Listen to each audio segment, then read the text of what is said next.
اعوذ باللہ من الشیطان الرجیم بسم اللہ الرحمن الرحیم۔ ناظرین اکرام السلام علیکم ورحمۃ اللہ وبرکاتہ۔ میں ہوں آپ کا میزبان سید انصار حسین نقوی۔ آپ کا ہمارے اس چینل زینب میڈیا میں خیر مقدم ہے۔ ناظرین اکرام، حاضر ہوا ہوں اپنے پرانے موضوع کو آگے بڑھانے کے لیے۔ ہمارا آج کا وہی موضوع جو ہم پچھلی اس پہ حاضر ہو چکے ہیں آپ کے، ہمارا موضوع ہے قرآن کریم، جس پر بیان کے لیے ہمارے ساتھ موجود ہیں ہمارے مہمان عزیز خادم القرآن سید باقر الیہ رضوی کراروی صاحب۔ آئیے ہم آپ کو ان سے روشناس کراتے ہیں۔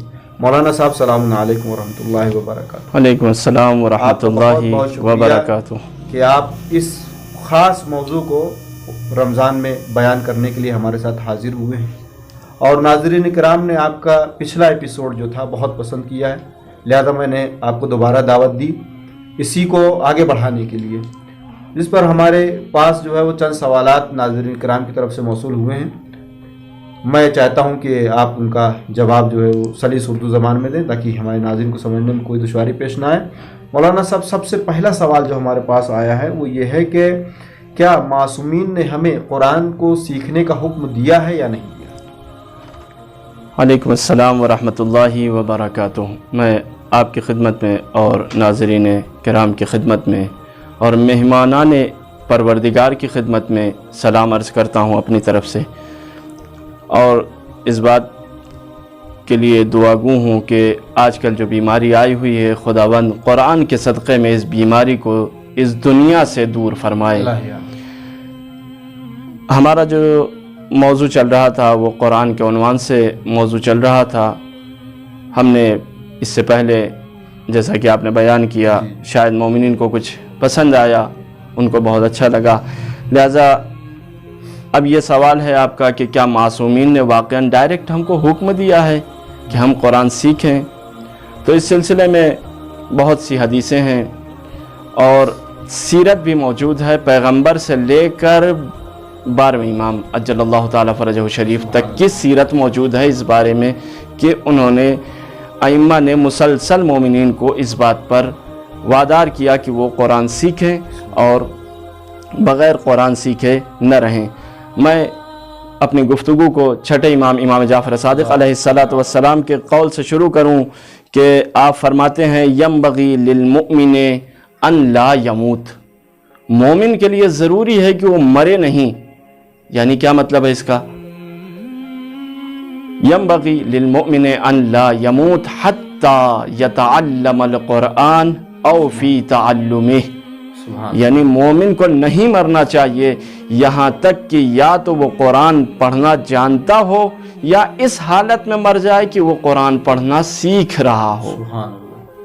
اب آپ ذرا سوچئے کہ جب امام یہ حکم دے رہے ہیں کہ مومن کو نہیں مرنا چاہیے تو اس کا مطلب یہ ہے کہ ہمارے لیے ضروری ہے، اور اگر نہیں آتا تو شرم نہ کریں کہ اب تو میں 70 سال کا بوڑھا ریش سفید کیسے سیکھوں گا۔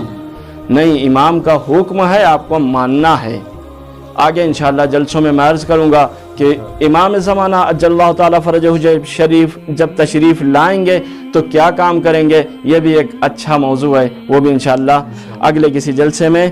تو امام فرماتے ہیں کہ نہیں مرنا چاہیے مومن کو، یعنی اس کا مطلب ہے کہ اب ہمارے لیے ضروری ہو گیا ہے کہ ہم قرآن مجید کو سیکھیں، اور سیکھنے سے مراد یہ ہے کہ کم سے کم یہ ہے کہ اس کی عبارتوں کو پڑھنا ہمیں آتا ہو، یعنی وہی چیز جو امام حسین علیہ السلام نے فرمائی تھی کہ العبارۃ للعوام، عبارت کم سے کم عوام کے لیے، تو کم سے کم ہم اتنا ضرور کر سکتے ہیں کہ اس عبارت کو پڑھنا سیکھ لیں، بھلے عربی نہ آتی ہو، معنی نہ سمجھتے ہوں، مفہوم نہ سمجھتے ہوں۔ اس سلسلے میں بھی ایک واقعہ بہت اچھا ہے کہ لیکن ہمارے لیے ضروری ہے کہ ہم اسے سیکھیں چاہے عمر کتنی بھی ہو۔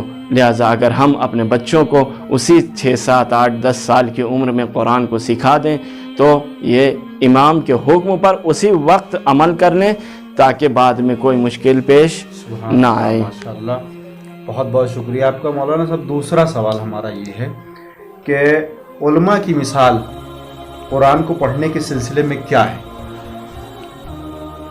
یہ سوال بھی بہت ہی زیادہ اچھا ہے اور بہت زیادہ تفصیلی بھی ہے. میرے پاس بہت سی مثالیں ہیں لیکن میں صرف 2 عدد یہاں پہ، چونکہ اختصار مراد ہے، ٹائم 10 منٹ کا رہتا ہے بہرحال تاکہ سب لوگ دیکھ لیں. آج کل لمبی ویڈیو بھی لوگ پسند نہیں کرتے، لہٰذا 10 منٹ میں سن لیں.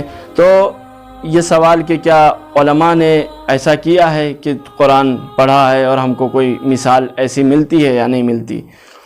تو میں سب سے پہلے مرحوم علامہ سید محمد حسین طباطبائی جو صاحب تفسیر المیزان ہیں، جنہوں نے تفسیر المیزان شیعوں کے ہاں جو سب سے محکم تفسیر تقریباً ادبی اعتبار سے پائی جاتی ہے، اس کو جس نے لکھا ہے، ان کی بیٹی جس سے خود ہم نے سنا، نہ یہ کہ کسی نے نقل کیا، خود ہم نے ایک جلسے میں ان سے سنا کہ ہم لوگ، میرے بابا زیادہ دن بھر قرآن تو نہیں پڑھتے تھے لیکن اتنا ضرور تھا کہ جب ہم سونے جاتے تھے تو ہمارے کانوں میں بابا کے قرآن پڑھنے کی آواز آتی رہتی تھی، اور جب ہم صبح اٹھتے تھے تو بابا کی قرآن کی آواز سے اٹھتے تھے.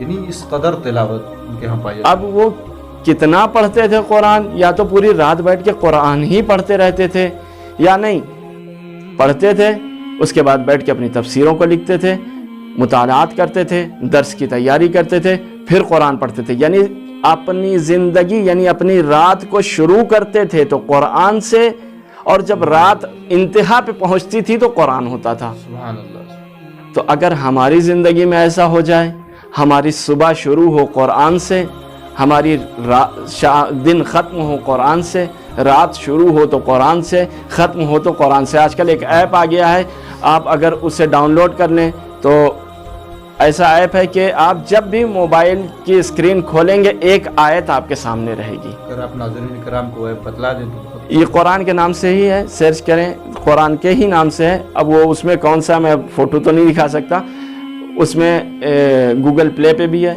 اور ایران میں جو بازار ہے اس میں بھی موجود ہے. وہ اس کو آپ ایک چیک کر لیں، دیکھ لیں، اس میں ڈیٹیل میں جا کے پڑھ لیں کہ یہ والا ہے یا نہیں جس پہ ہر بار آپ کی اسکرین پہ ایک آئے. جیسے ہی آپ موبائل اگر ہم اسی پر عمل کر لیں، آج بنائے ہوئے اس پروگرام پہ عمل کر دیں، اس ایپ کو رکھ لیں اپنے موبائل میں، تو ہماری دن بھر میں کم سے کم 30-35 آیتیں تو ضرور پڑھ لیں گے انشاءاللہ. اور اس کے بعد تو یہ ہو گئے علامہ طباطبائی صاحب. اب دوسرا امام خمینی کی مثال، جو آج کے ہمارے دور حاضر کے عالم دین تھے. ایسا نہیں کہ بہت پرانے زمانے کی بات ہے، 300 سال پرانی ہے، 700 سال. ابھی کی جو بات ہے وہ آج ہم نے جن کو دیکھا، جن کو سنا، یعنی 40 سال پرانی بات ہے، یعنی 27 سال ہوئے خمینی صاحب کے انتقال کو، بہت پرانی بات نہیں ہے. تو خمینی صاحب کا دستور یہ تھا کہ وہ ایک پارہ قرآن پڑھتے تھے، لیکن وہ ہر روز ایک جز قرآن پڑھتے تھے. لیکن کیسے قرآن پڑھتے تھے؟ اس ایک جز کو، ایک پارے کو کیسے پڑھتے تھے؟ یہ ہم نے کہا کہ جب ہم قرآن پہ زیادہ مراجعہ کریں گے، اسے زیادہ اہمیت دیں گے، تو وہ قرآن ہمارے لیے باعث اہمیت بنے گا، اور پھر قرآن کے لطف اور اس کا کرم بھی ہمارے شامل حال ہوگا. اس ایک پارے کو خمینی صاحب 4 حصوں میں ڈیوائیڈ کرتے تھے. ایک نماز صبح سے پہلے پڑھتے تھے، ایک حصہ نماز صبح کے بعد پڑھتے تھے، ایک حصہ نماز ظہرین کے بعد پڑھتے تھے، ایک حصہ مغرب کے بعد پڑھتے تھے، اور اس کے بعد ان کو جو سورہ حفظ تھی اس کو سونے سے پہلے پڑھتے تھے. تو اب یہ بتائیے، یہ عالم دین جو ہمارے درمیان رہ رہے ہیں، اگر ہم معصومین کی بات نہ کریں جو آئندہ انشاءاللہ جلسوں میں آئے گی، تو اگر ہم اپنے جیسے انسانوں کی بات دیکھیں تو یہ کام ممکن ہے. ہمیں چاہیے کہ ہم اس طرح سے اپنی زندگی میں قرآن کو لے آئیں اور اس پر عمل کرنے کی کوشش کریں. خداوند عالم سے دعا ہے کہ پروردگار ہم سب کو پہلے مرحلے میں قرآن پڑھنے کی اور پھر اس کے بعد قرآن پر عمل کرنے کی توفیق عطا فرما. آمین یا رب العالمین. مولانا صاحب بہت بہت شکر گزار ہیں آپ کے کہ آپ دوبارہ ہمارے اس چینل پہ تشریف لائے، اور واقعی سامعین اور حاضرین سب نے جو ہے وہ آپ کے بیانات کو قبلی کو سنا اور استفادہ بھی کیا، مستفیض بھی ہوئے، اور امید کرتے ہیں انشاءاللہ تعالیٰ آپ پھر ہمارے یہاں تشریف لائیں گے انشاءاللہ، تاکہ مومنین کو زیادہ سے زیادہ قرآنی اور علمی باتیں سننے کو ملیں. ناظرین کرام، میں آپ کا زیادہ وقت لینا نہیں چاہتا ہوں، لہذا میں آپ سے خدا حافظی چاہتا ہوں۔ والسلام علیکم ورحمۃ اللہ وبرکاتہ۔